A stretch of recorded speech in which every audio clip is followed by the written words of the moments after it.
मैं नविता क्लासेस में डॉक्टर नवीन कुमार आप सभी साथियों का स्वागत करता हूं। अभी जो हम डिस्कस करने जा रहे हैं वो डीएनए का ही है। डीएनए में ये लास्ट टॉपिक है जो हम अभी कवर करेंगे। इसमें डीएनए में हमने बहुत इंपॉर्टेंट जो फैक्ट्स एंड पॉइंट्स हैं वो अभी तक हम डिस्कस कर चुके हैं।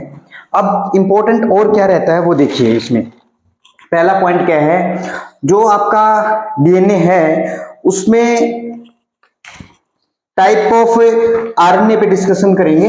अभी आरएनए रहता है, आरएनए में क्या क्या और इसमें देखेंगे आरएनए में क्या चीजें हैं इंपॉर्टेंट। देखिए आरएनए कई टाइप का होता है, आपका 3 टाइप का है। आरआरएनए, ठीक है ना, टीआरएनए एंड एमआरएनए, ठीक है ना। राइबोसोमल आरएनए, ट्रांसफर आरएनए सभी को पता है, और मैसेंजर, ठीक है ना, मैसेंजर आरएनए। इसमें आप देखते हैं कि जो सेल में जो सेल सिस्टम है उसमें सबसे ज्यादा जो आरएनए मिलता है वो आपका क्या होता है, आरआरएनए होता है। आपका आरआरएनए जो है 50 to 80% होता है, ठीक है।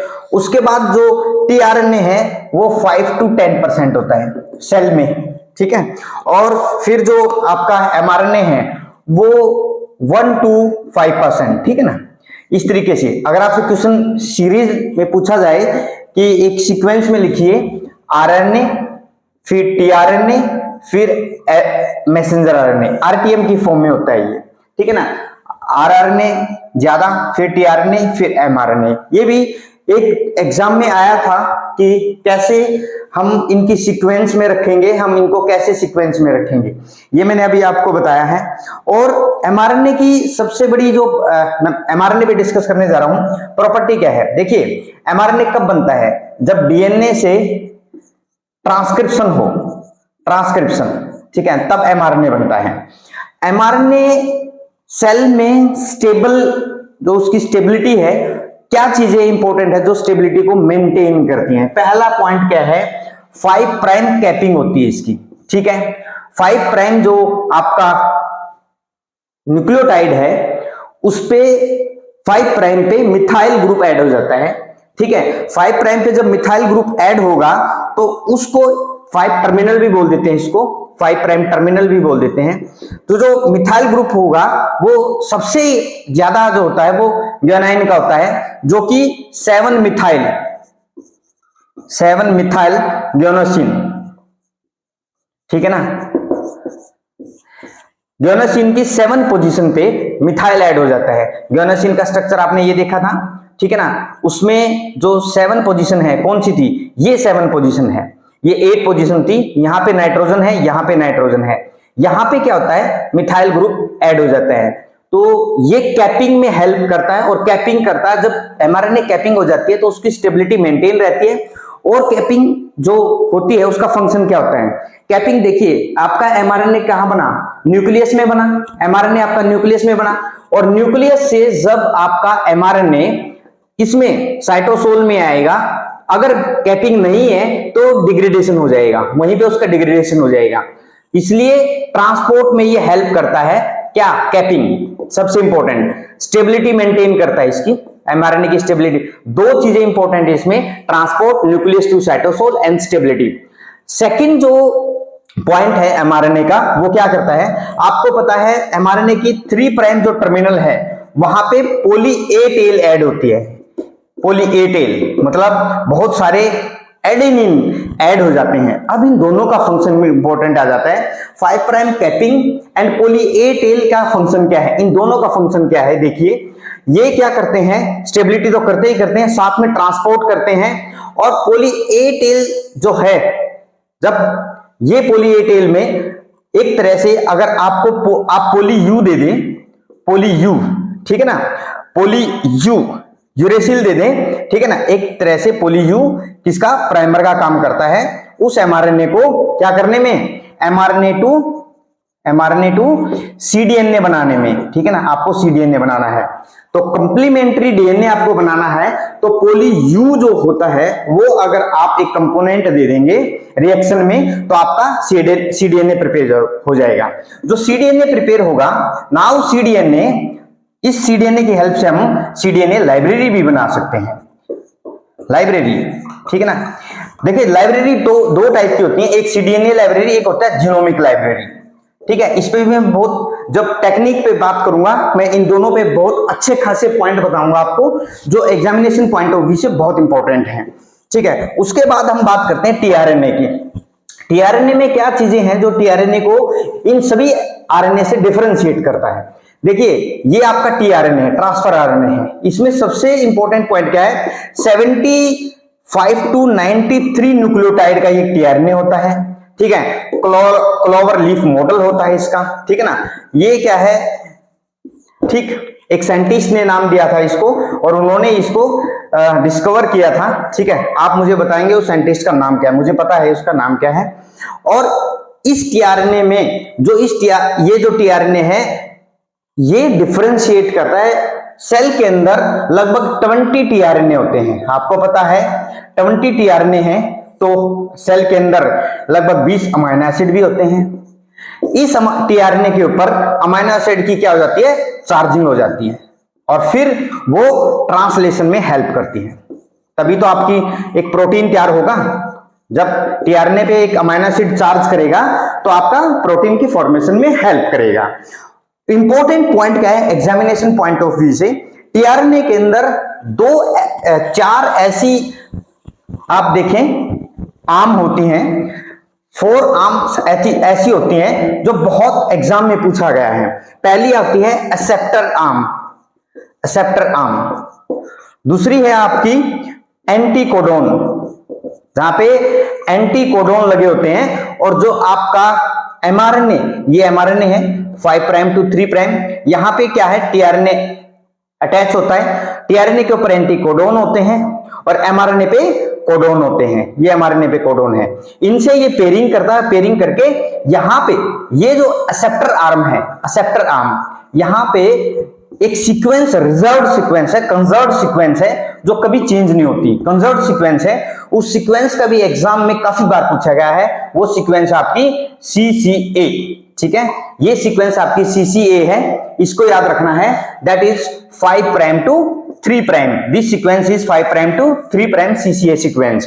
यही एक्सेप्टर आर्म की इंपॉर्टेंट प्रॉपर्टी है। दूसरा क्या है, एक्सेप्टर आर्म में 7 बेस पेयर का जो लूप के बाद जो स्ट्रैंड होती है वहां पे पेयरिंग करते हैं न्यूक्लियोटाइड। लूप में अनपेयर्ड न्यूक्लियोटाइड होते हैं लेकिन जो स्ट्रैंड होती है उसमें पेयरिंग होती है। ये एग्जाम में पूछा गया कितने बेस पेयर की एक्सेप्टर आर्म होती है, कौन सी कंजर्व्ड सीक्वेंस होती है, CCA सीक्वेंस होती है 5 प्राइम टू 3 प्राइम। टीआरएनए की चार्जिंग होती है किससे, अमीनो एसिड से चार्जिंग होती है। कितने टीआरएनए, 20 टीआरएनए है और 20 ही अमीनो एसिड होते हैं नेचुरल कंडीशन में।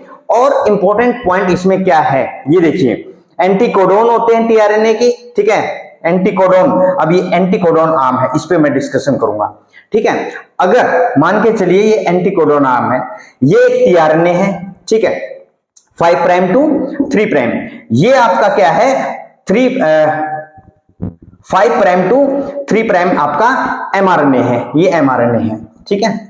इसमें क्या है 5 प्राइम टू 3 प्राइम सीक्वेंस चलती है, एक कोडोन यहां होगा, एक यहां होगा, एक यहां होगा। टीआरएनए में एंटीकोडोन यहां होगा, एक यहां होगा और एक यहां होगा, ठीक है। ये जब पेयरिंग करेंगे, पेयरिंग जब एग्जैक्ट पेयरिंग हो जाती है एमआरएनए और टीआरएनए की, तभी जाके जो चार्ज्ड अमीनो एसिड है वो रिलीज होता है और प्रोटीन की सिंथेसिस में वो हेल्प करता है, प्रोटीन की सिंथेसिस में, ठीक है। तो एंटीकोडोन आर्म है, उस पे कितने न्यूक्लियोटाइड आपके बेस होते हैं। जैसे एक्सेप्टर में मैंने बताया कि आपके 7 बेस पेयर होता है, लेकिन जो एंटीकोडोन है उसमें आपके 5 बेस पेयर होती है, ठीक है ना, 5 बेस पेयर। जो लूप है उससे अलग, ठीक है ना। तो यहाँ पे 5 बेस पेयर होते हैं, यहाँ पे 7 बेस पेयर होते हैं। एग्जाम में कई बार पूछा गया।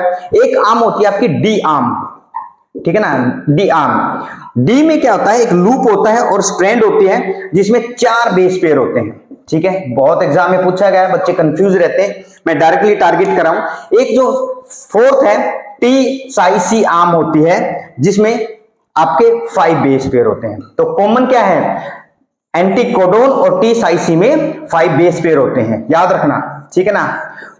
एक्सेप्टर में 7, एंटीकोडोन में 5, आपकी टी साई सी में 5 और डी आर्म में आपके 4, ये याद रखना। एबीसीडी क्योंकि डी 4 नंबर पे आती है तो 4 उसमें बेस पेयर, ये भी एक अच्छा तरीका है इसका, ठीक है। अब मैं बात करूंगा इंपॉर्टेंट जो पॉइंट है आपका, वो है राइबोसोमल आरएनए है।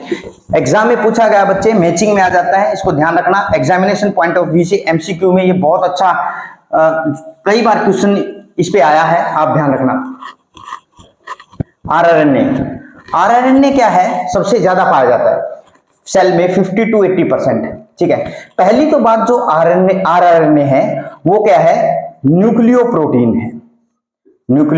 प्रोटीन है, मतलब यहां पे क्या है, प्रोटीन मेजर कंपोनेंट है और न्यूक्लिक जो एसिड है वो माइनर कंपोनेंट है। इसमें बच्चे बहुत ज्यादा कंफ्यूज होते हैं। कैसे कंफ्यूज होते हैं बच्चे, उनको पता नहीं होता कि ग्लाइकोप्रोटीन है तो उसमें कौन सा कंपोनेंट ज्यादा है। ग्लाइकोप्रोटीन एक होता है प्रोटियोग्लाइकन, ठीक है ना, ग्लाइकन। अब मुझे बताओ, जो यहां होता है ना, पीछे जो पोर्शन होता है वो मेजर होता है हमेशा, जो आगे होता है, ठीक है, प्रीफिक्स टाइप में, वो हमेशा माइनर फॉर्म में होता है, ठीक है। तो मैं अब आरएनए पे बात कर रहा हूं। आरएनए में न्यूक्लियो प्रोटीन कॉम्प्लेक्स है, ठीक है ना।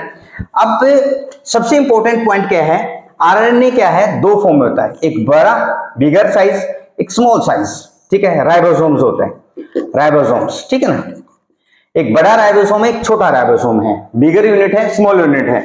आपने देखा होगा, अगर मैं बात करूं यूकारियोटिक की,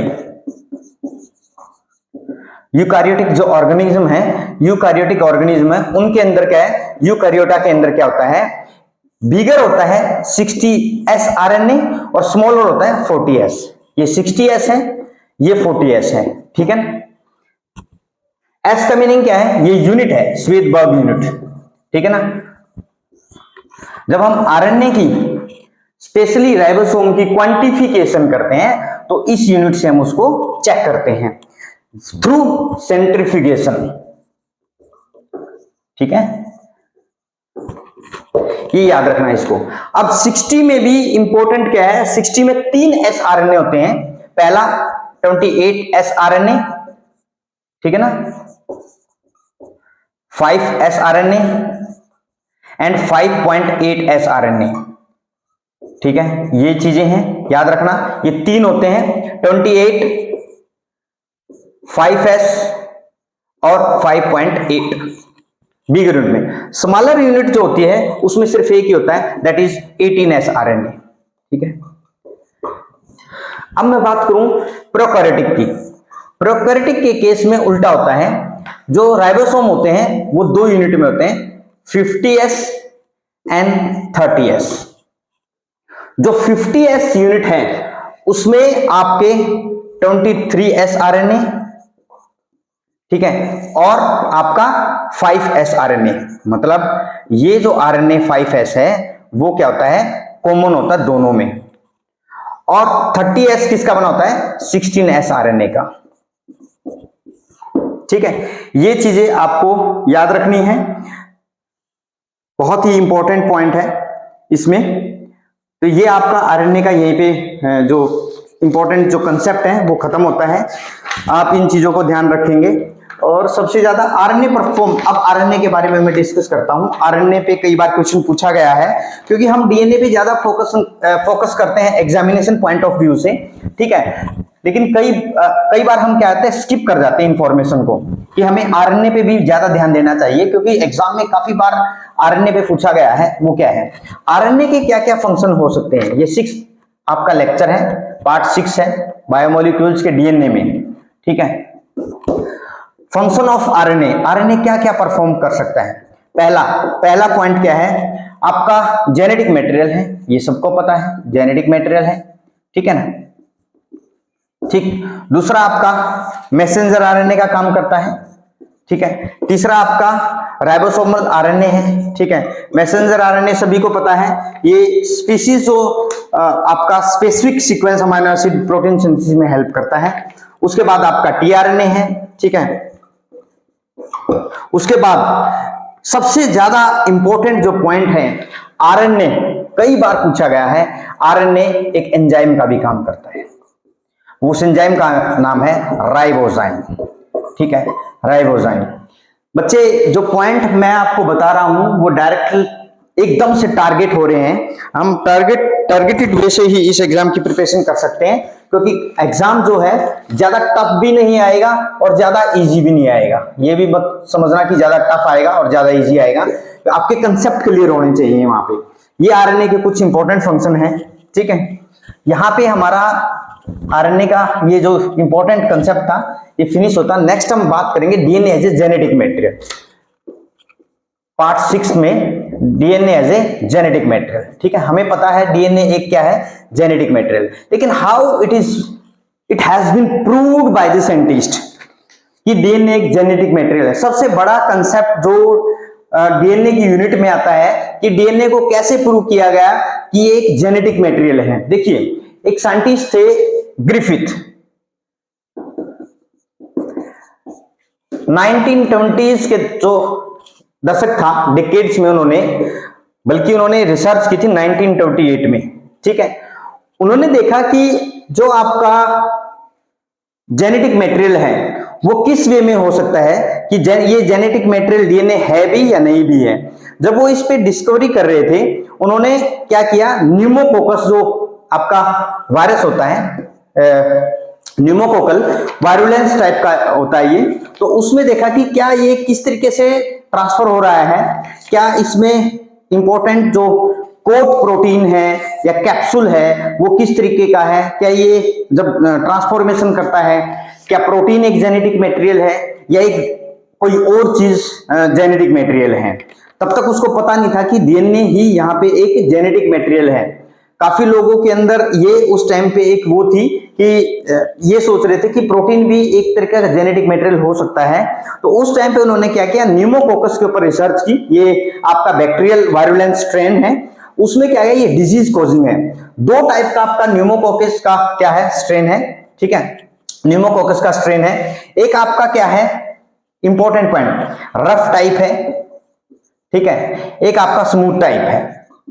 दो स्ट्रेन थे उनके सामने, उन्होंने दोनों स्ट्रेन को देखा था कि वो क्या कर रहा है, वाकई में वो वायरुलेंस कर रहा है नहीं कर रहा है, वायरुलेंस के लिए रिस्पॉन्सिबल कौन है, प्रोटीन है या कोई और चीज है, ठीक है।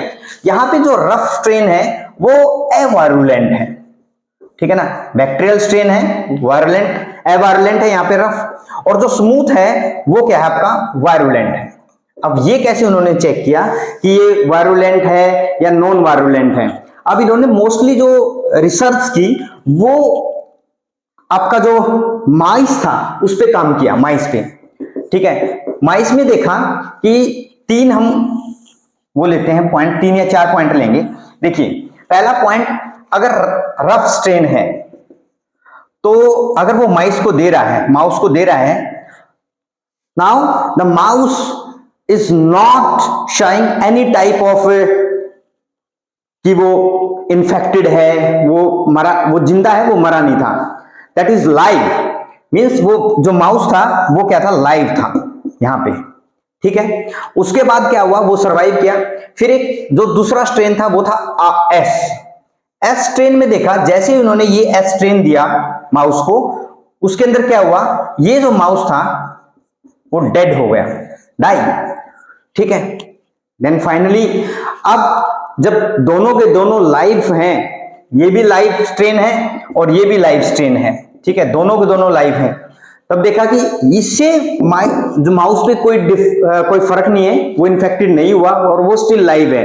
लेकिन जो एस स्ट्रेन जब उसने दिया तो वो जो माउस था वो डेड हो गया, मतलब वो डाई हो गया। अब क्या किया उन्होंने, हीट किल्ड किया, किसको, इसको, स्ट्रेन एस को क्या किया, हीट किल्ड कर दिया, स्ट्रेन को हीट किल किया, हीटिंग दी उसको, ठीक है। लेकिन जो माउस था स्टिल दैट इज लाइव।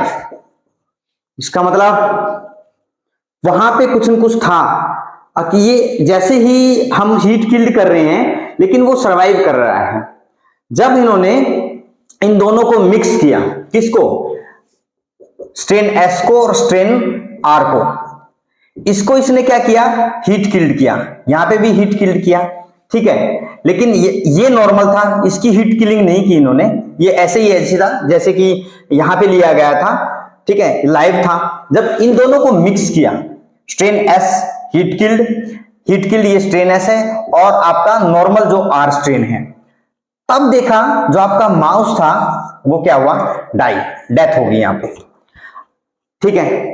अब यहां पे फ्रेडरिक ग्रिफिथ ने इंपॉर्टेंट पॉइंट क्या मिला कि जो भी मॉलिक्यूल है, जो ट्रांसफॉर्मेशन हो रही है, जो नॉर्मली हीट किलिंग करने के बाद भी वो माउस डाई मिला, तो इसका मतलब that is something different from protein and other biomolecules that cause this infection, and that is the process of transformation।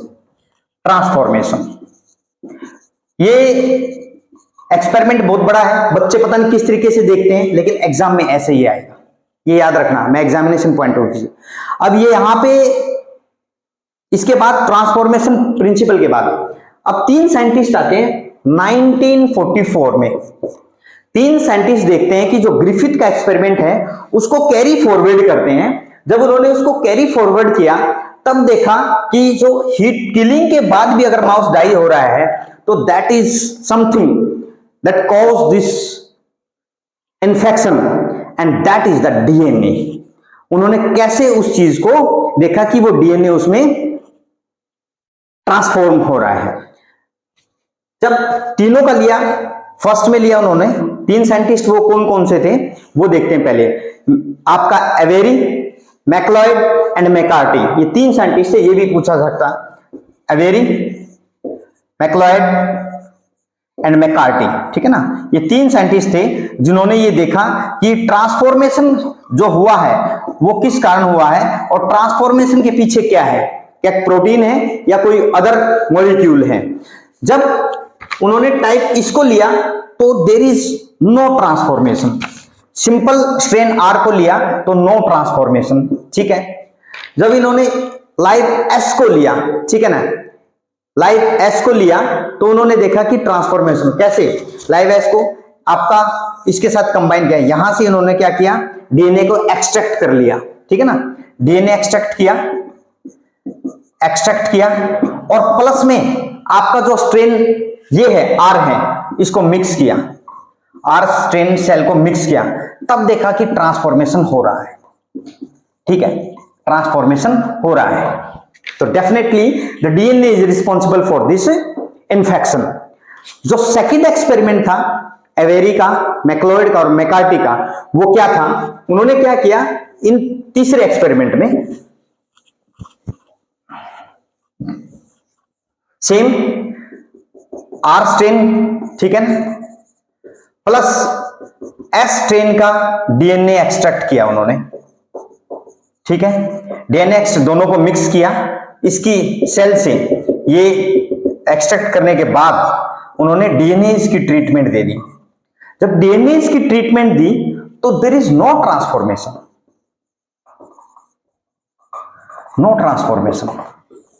It means infection that is caused by only DNA।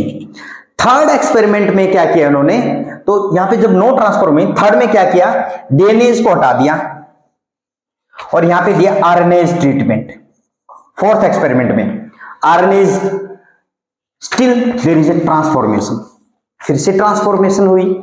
ये Avery, MacLeod और McCarthy का क्या है, जो भी Griffith ने experiment किया था उसका एक्सटेंशन किया इन्होंने और तब देखा कि ट्रांसफॉर्मेशन जो प्रिंसिपल था वो सिर्फ और सिर्फ डीएनए के कारण हो रहा था।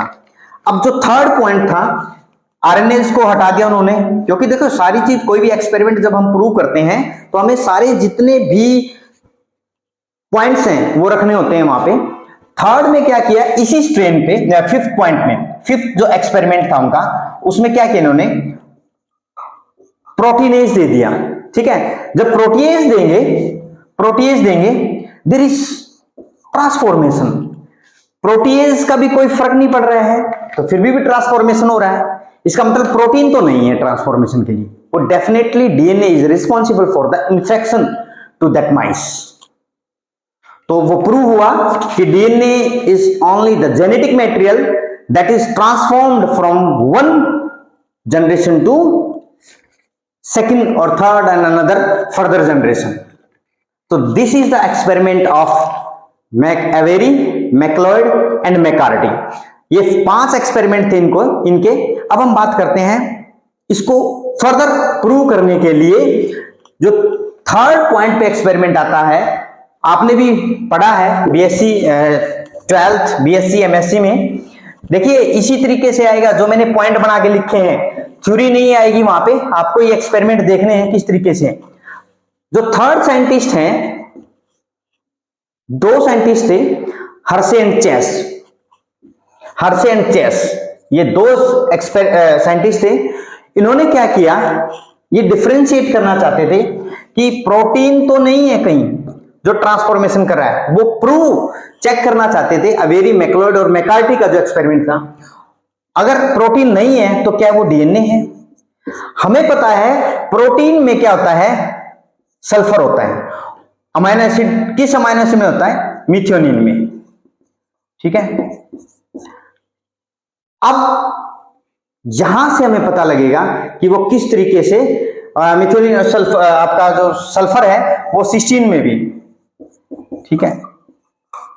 अब जो सल्फर है अमाइनो एसिड में प्रेजेंट होता है, ठीक है, अमाइनो एसिड में।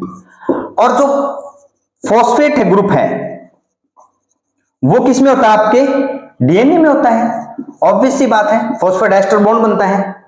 इन्होंने एस को भी रेडियो लेबल कर दिया, ठीक है, S35 रेडियो लेबल्ड है। और साथ में किसको किया?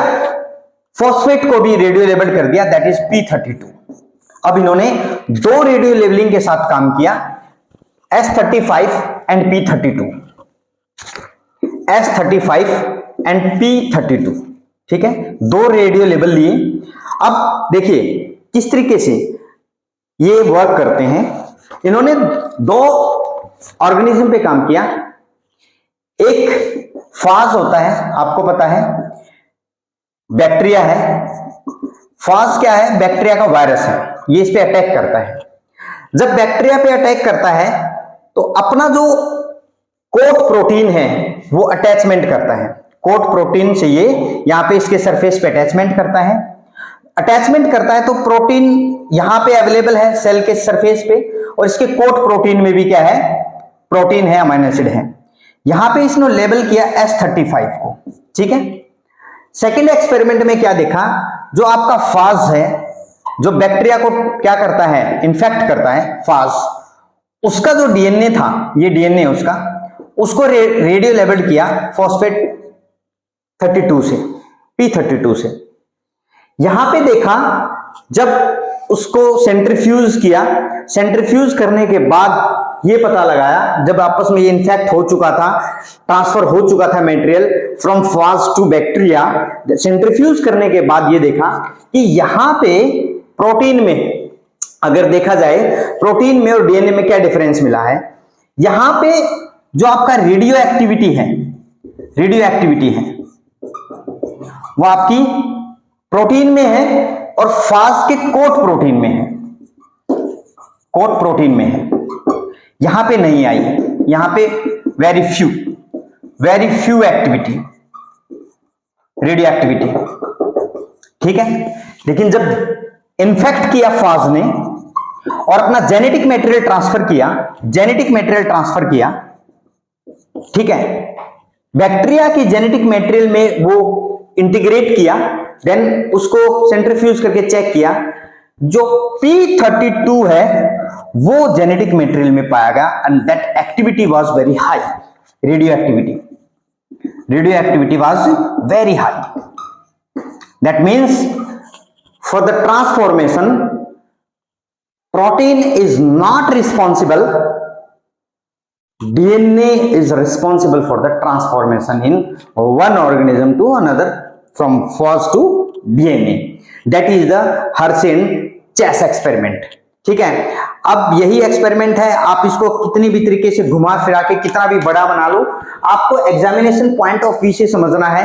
सिर्फ मैंने 2 ही पॉइंट रखे, और प्रोटीन को उन्होंने रेडियो लेबल किया, जेनेटिक मटेरियल को रेडियो लेबल किया, जेनेटिक मटेरियल ट्रांसफॉर्म हुआ, देन फिर सेंट्रीफ्यूज किया। रेडियोएक्टिविटी के जो एक्टिविटी थी बहुत ज्यादा हाई थी, यहाँ पे वेरी फ्यू एक्टिविटी थी इस बैक्टीरिया के, किसमें, जेनेटिक मटेरियल में। ये बैक्टीरिया को जब उसने सेंट्रीफ्यूज करके देखा, ठीक है, क्योंकि प्रोटीन एंड डीएनए दोनों को सेपरेट कर सकते हैं सेंट्रीफ्यूगेशन से, तो उसमें प्रोटीन में मिली एक्टिविटी, जेनेटिक मटेरियल में नहीं थी। तो 2 ही एक्सपेरिमेंट से मैंने ये समझा दिया कि हर्शे एंड चेस का क्या एक्सपेरिमेंट था। ठीक है, इसी के साथ मैं आप सभी साथियों का धन्यवाद करता हूं। हमारा डीएनए का जो ये यूनिट थी यहीं पे फिनिश होती है, और इसी तरीके से हम जितने भी आपकी यूनिट्स हैं, चाहे वो कार्बोहाइड्रेट है, चाहे वो आपकी प्रोटीन है, लिपिड है, और फिर आपके एंजाइम्स हैं, उन पे डिस्कशन करेंगे और डायरेक्ट टारगेट करेंगे, एकदम से पिन पॉइंट जो भी एग्जाम में आ सकता है। इफ और बट का यहाँ पे कोई मतलब नहीं है। I don't want to waste your time, I am just directly targeting that question, MCQ format question that already covered by the other examination like the CSIR, DBT, ICMR, BAR, GATE, उनसे देख के ही मैं ये चीजें cover करवा रहा हूं। Stay tune with us, maximum से मैक्सिमम मेरी आप सभी एस्पायरेंट से रिक्वेस्ट है, शेयर करें, लाइक करें एंड सब्सक्राइब करें। Thank you all.